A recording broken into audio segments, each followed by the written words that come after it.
C'est une vraie histoire d'amour qui unit ces oiseaux avec leurs fauconniers. Comme l'on pourrait l'être avec son chien ou son chat, ces hommes, eux, n'ont pas des coups de langue en guise de gratitude, mais des pincements de bec. Et pour en arriver à cette complicité, les fauconniers ont dû réaliser un long travail d'adaptation sur ces oiseaux.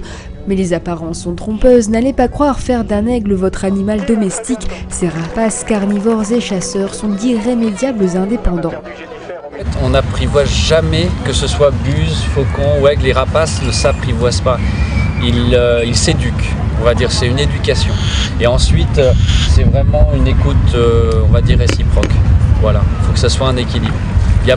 On ne peut pas dominer un rapace, ça ne se domine pas un rapace. Voilà, il est en semi-captivité, là on le voit, il est à sa perche, il est dans son espace, mais il vole. Il vole tous les jours, que ce soit en montagne, que ce soit à la maison en montagne, que ce soit sur d'autres sites, en pleine nature. Il vole, donc ça veut dire qu'il a le choix. Donc à un moment donné, il faut vraiment jouer sur cette confiance, tout en alliant le respect mutuel. Donc ça, c'est un petit équilibre, un petit milkshake qu'il faut trouver.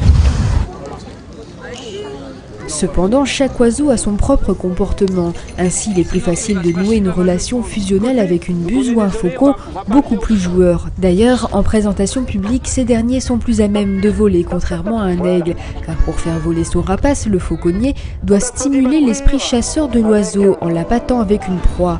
Trop risqué de faire ceci avec un aigle royal.